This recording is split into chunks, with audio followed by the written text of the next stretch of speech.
Hey guys, welcome back, and today we're going to be taking a look at the Smith & Wesson Shield EZ in 9mm and 380 ACP. I'm Phil Houston, and this is the Backyard Range.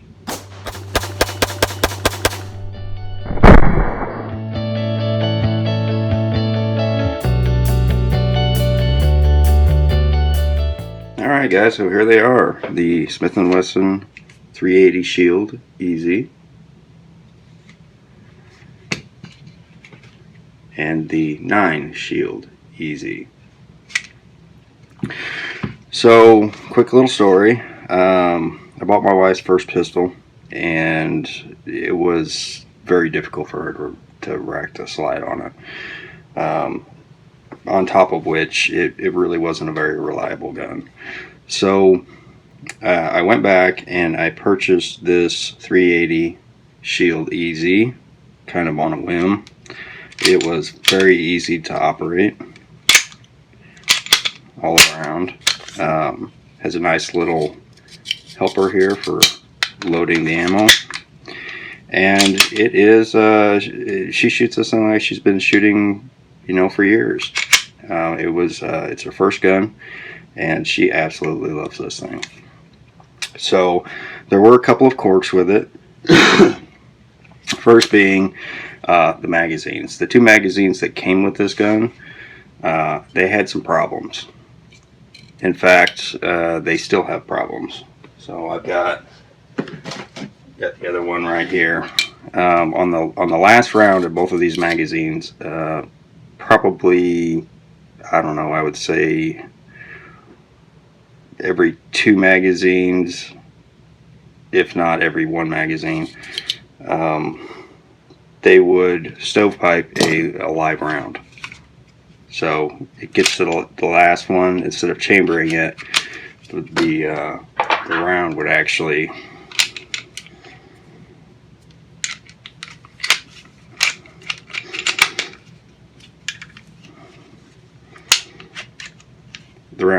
sit in here like this, live round, and it still does it.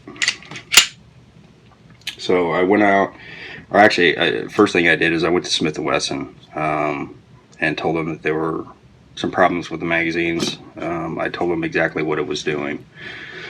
It had chambering issues and ejection issues for probably, I don't know, the first 300 rounds that we put through this.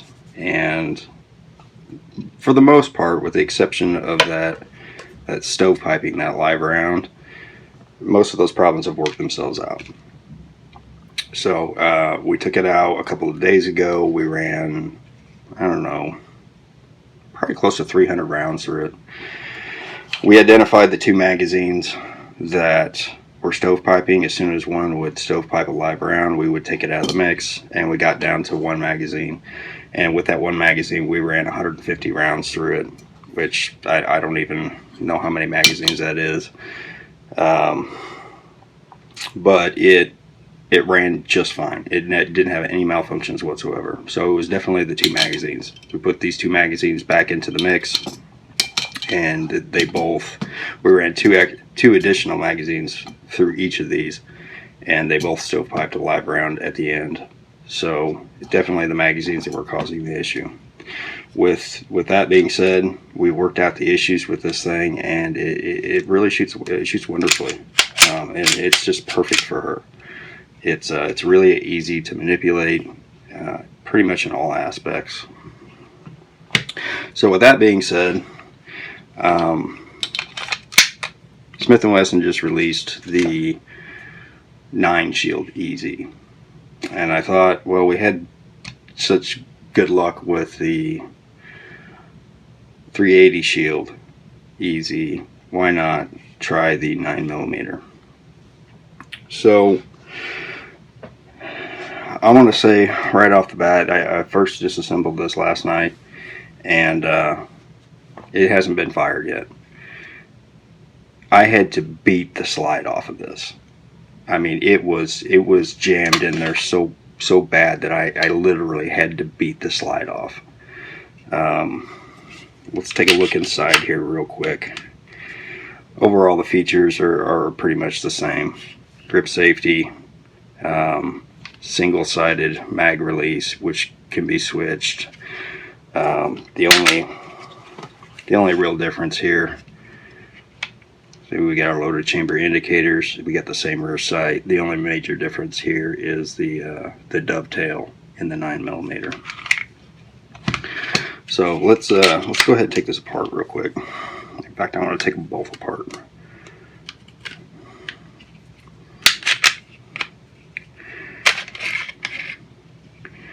And you see I've cleaned and oiled it for the first time.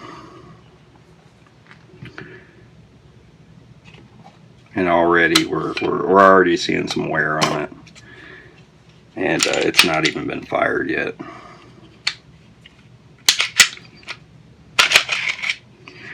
Alright. So a quick look inside here. You can see we're already wearing right here on the 9mm. Quick look inside. These are both hammer fired. Everything looks to be pretty much the same in there, with the exception of our guide rod. I'm going to go ahead and pop this guide rod out. I want you guys to take a look at this.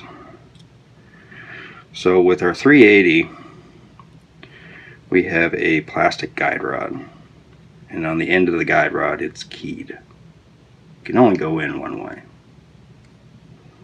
And then we have a plastic plate here, which is also keyed, so that it goes into the gun in one direction. So if we look at the front, we've got our oval shape in here. You know, slide your guide rod in. It's going to fit right into that hole and then snap into place.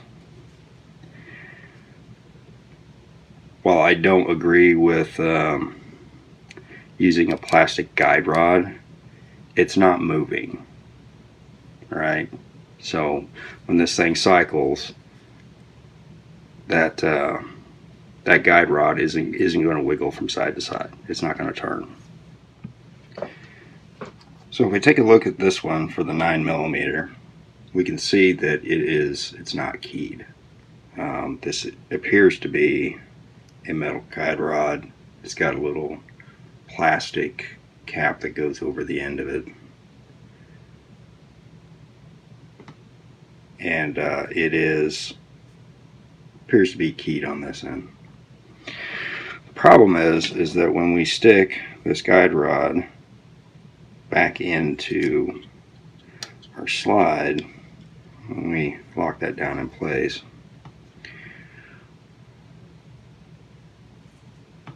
notice that get this thing to focus here. Notice that there's nothing keeping this thing from turning.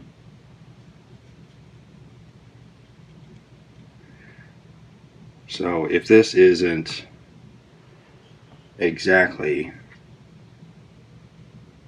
how it needs to be, either you're not going to get your slide on, or if it moves at all, you're going to end up like I did and having to beat this slide off. So I was not very happy with that design. It was just a really poor design. So you can see this thing is not, the guide rod is not exactly where it needs to be, and we're stuck. This thing has to be perfectly lined up when it goes in here, or it's not going to pass. It's not going to pass in our frame right here. Let's try this again. There we go. The second thing I want to point out that is a difference between these two guns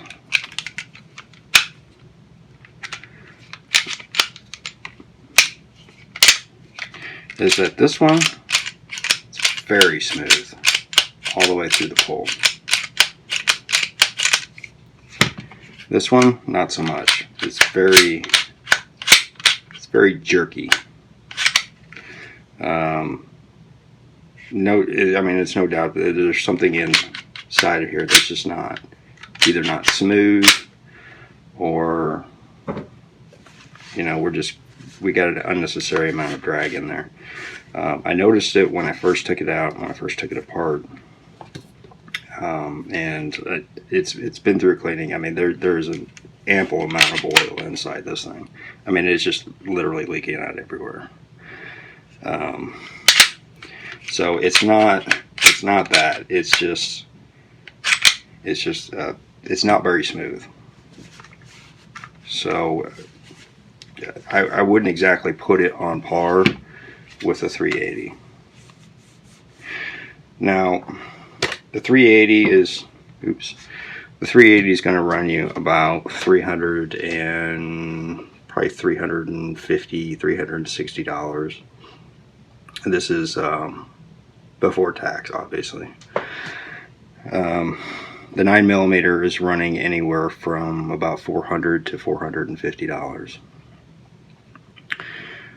We're going to take this one out. We're going to shoot it for the first time. This one, we're going to go ahead and shoot it, but this one has been pretty reliable so far. I would like to see what happens with the guide rod inside of the 9mm with it having such an issue staying in place. So we're going to take it out, we're going to shoot it and see how it goes. In a $400 gun, I would expect a little bit more out of the Shield 9. If you can see, I don't know if you can see that or not, this is blemishes in the casting for the polymer. Same thing on this side. It's not, I don't think that the quality that I would expect out of a $400 polymer gun is here. I don't see it. I may be surprised when I take it out and shoot it, but in the $400 range, I think this is probably a much better built gun. There's no blemishes in our finish here. I actually paid $370 for this one. This is the XDE 9 3.3 inch barrel. Has the same capacity. Excuse me. We take a look at the magazines here. We've got a really thin, not very smooth. I mean, you can feel it kind of grabbing spring, and this one is it's very smooth. Yeah, it's very finished. It's polished up, and I don't expect to have any problems out of this. If we take a look at the amount of force that is required, the XDE has a reduced. It has a reduced weight on pulling the slide back, so it's nowhere near as heavy as some of the other guns that I have. It's relatively easy. The trigger in this one is just absolutely beautiful. If I step over to this one, there's not a lot of difference, other than it not being very smooth. It just, I don't know, for basically the same price, I would definitely recommend going the route of the XDE. If we take a look at the guide rod assembly in here, we'll go ahead and walk this slide back so we can see that. If you take a look at the guide rod up here in the Smith & Wesson, you see how very thin that thing is compared to this huge guide rod that we have in the XDE. I'm going to drop the magazine here. I'm going to go ahead and take this thing apart so we can actually compare it here.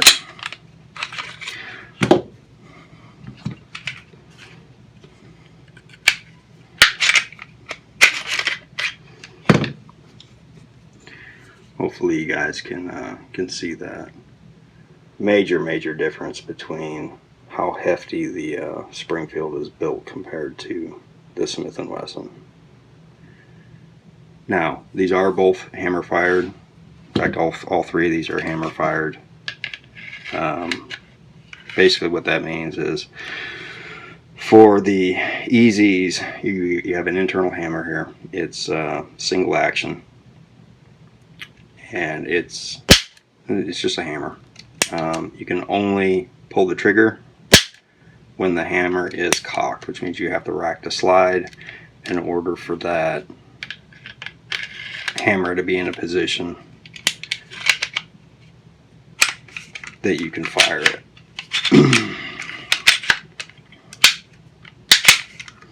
So the hammer's cocked. Pull the trigger when it's not cocked, it doesn't do anything. The XDE is a single action, double action.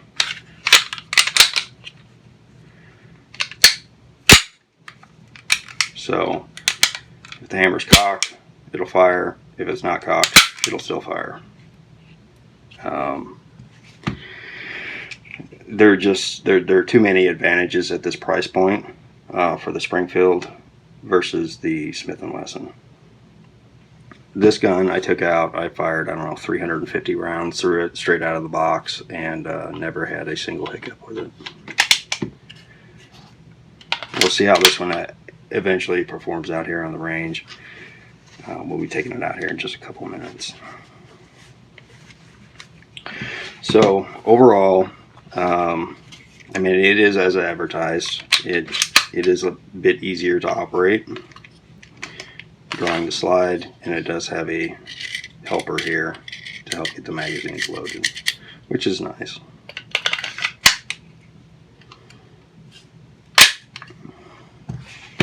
Slide release on that one is pretty stiff. The one on the 380, very easy to manipulate. Alright, so for our loaded weight here, let's go ahead and weigh out our 380 EZ. We've got 8 in the magazine. And then our 1-bar chamber. 21.66 ounces. Fairly light little gun.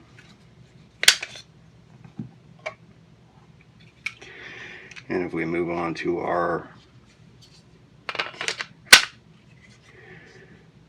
9 Shield EZ, we are at 26.91. And if we just compare that,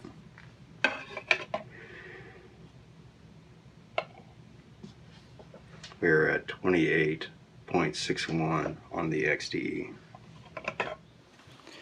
Alright guys, so we're going to start this off with the Smith & Wesson 380 Shield EZ. And I've got a couple different ammos here we're going to try. These are actually some hand loads.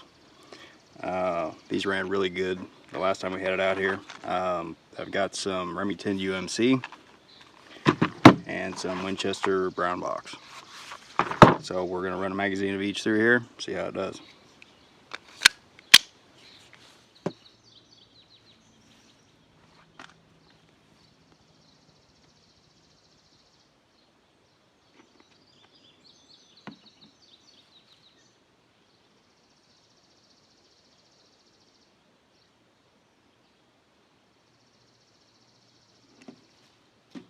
Alright, 380 EZ with the hand loads.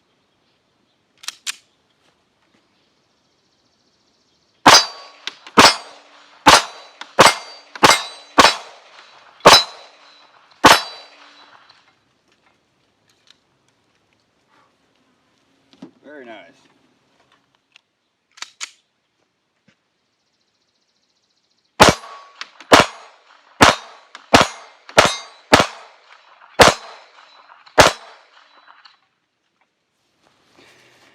Alright, so those ran pretty good. We're going to try some Remington UMC here for this 380. See how this runs. Not that you really need it with the 380, but this little helper on the side, it is kind of nice. I find myself using it even though I don't really need to use it.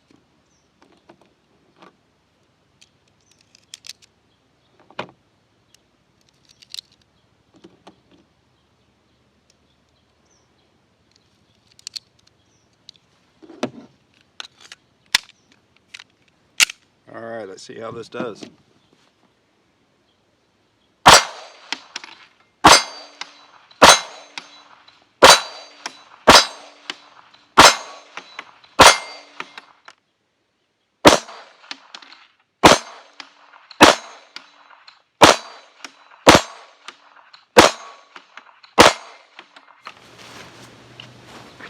Alright, let's go ahead and move along to some Winchester brown box.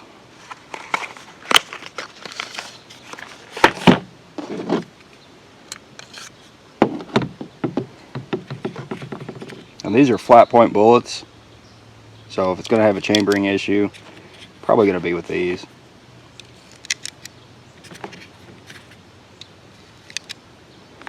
It's a good indication whether or not hollow points are going to run well in it.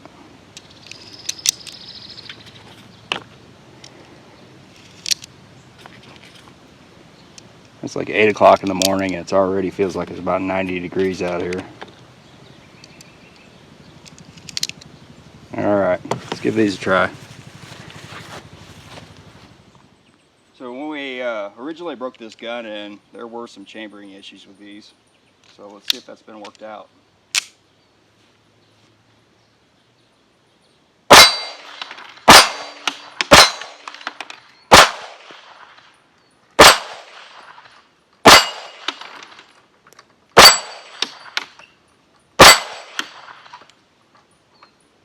These are pretty good.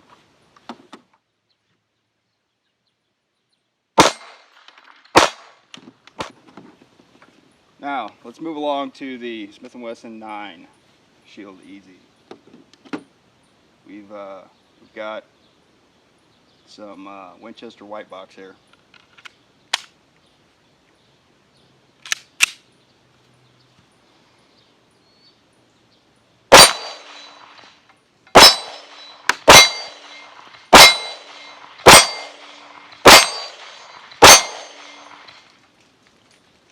Seem to run pretty good.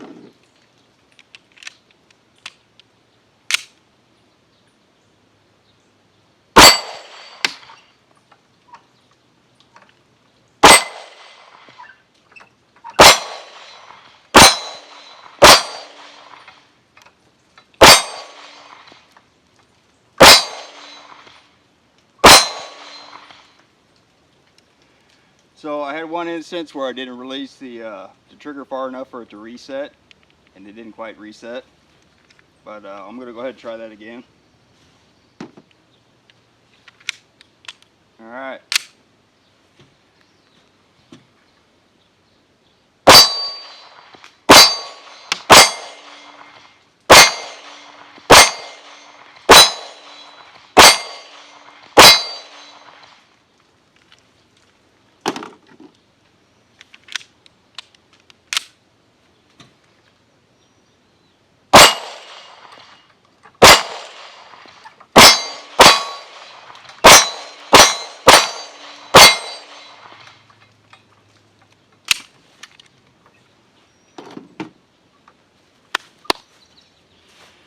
Alright, so apparently my other camera overheated while it was sitting there. Like I said, it's pretty warm out today.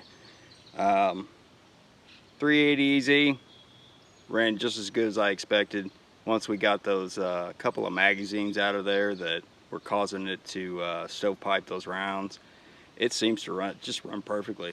I think we run, what, 3 magazines through this on top of the 150 that we previously ran through this one magazine, and it's still going strong. So I would have to say that my faith is a little more restored in the 380 EZ than it was previously.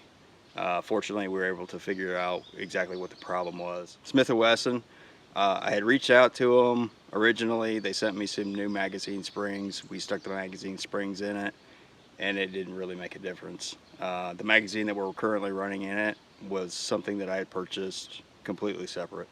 So that magazine seems to be working just fine. If you didn't notice, the very first shot that I fired out of the 9, I flinched pretty good. I'm going to admit I was a little bit scared to shoot this thing. I've never had a gun where I've had to beat the slide off of it. I don't know exactly what was wrong in there.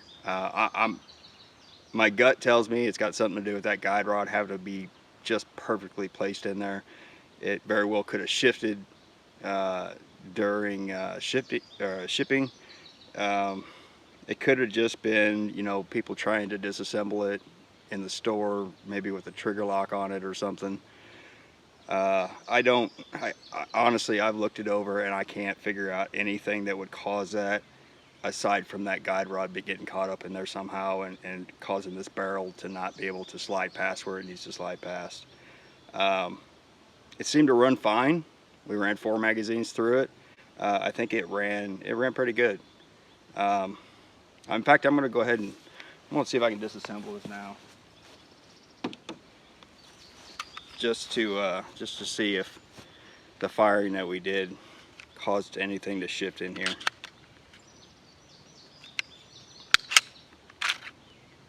Now, it seemed to disassemble just fine. The guide rod did shift though. I don't know if you guys can see that. See it sitting all cockeyed in there. I don't know that that's the problem. There's definitely something going on in here. It seems like when I get it set in there perfectly, it does want to come off. But when it comes off, every time I pull it off, it cocks sideways a little bit.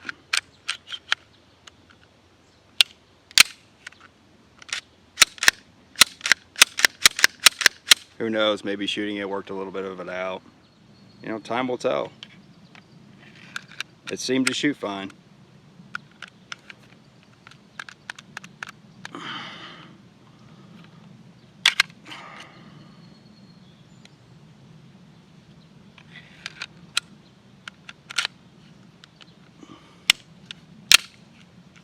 It's got a weird hang up in there.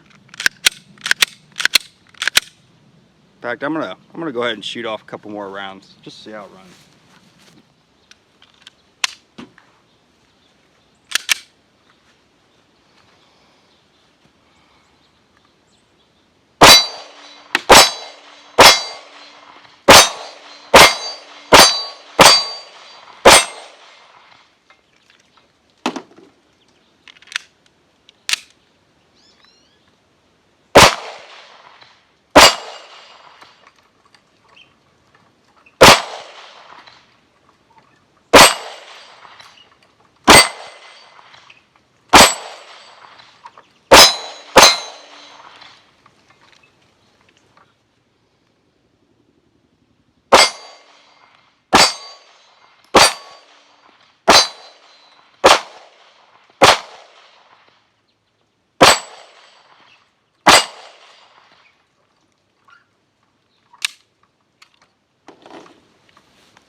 I don't know, it seems to run fine.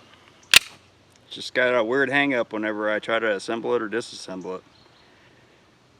But I got no complaints. It's run every single round that I put through it. So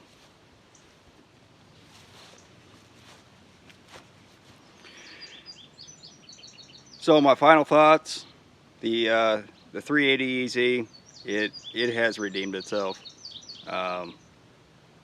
Like you said, my wife shoots this thing like she's been shooting for years. Very rarely misses a target. And I've got some pretty small targets up there, and usually shooting anywhere from 17 to 25 yards. At that distance, if you're consistently hitting a target at 25 yards, you're definitely going to hit it at 7 or 10 or even 15 yards. So that's generally where I practice from. M&P 9 Shield EZ. You know, maybe it was just a fluke. Like I said, I had to beat the slide front and back off of my countertop to get that thing to move, and I had to hit it pretty hard. Fortunately, it doesn't look like I've done any damage to it. It could have just been seized up in there, but it does feel like it's just got a weird hang in it. But it does operate just fine. So I got no complaints there. If it's just a little cumbersome to disassemble and reassemble,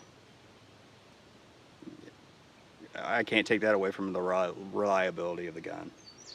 I do think, however, that at a $399 price point, I don't think this would be my choice. Like I said, I probably would go with something like a Springfield XD, where it's you know, the fit and finish is a little more refined, the gun's a little heavier built, and it just overall it's just got a better look, feel, and I've put hundreds of rounds through that XDE, and I haven't had an issue yet. I would probably put this thing, if I had to buy it again, probably somewhere in the maybe $329 range. I don't think I would pay $400 for this again. But if you're a fan of Smith & Wesson, maybe like I said, maybe it was just a fluke. So I'm gonna continue to shoot this. If I do start to encounter some more problems with it, I'll get back to you guys and let you know. But as far as I can tell, it runs just fine. Okay guys, so while I was shooting here, I had mentioned I pulled the trigger and I didn't let up far enough for the trigger to reset. This is going to be kind of difficult to demonstrate here because I don't have my tripod, but we're going to do the best we can here. So I'll have to set the phone down to reset this, but here's our wall. Nice clean break. Alright, and gonna let up on the trigger. There's the reset. So there you go. Well guys, I hope you guys enjoyed the video. If you did, like and subscribe, and we'll see you next time out here at the Backyard Range.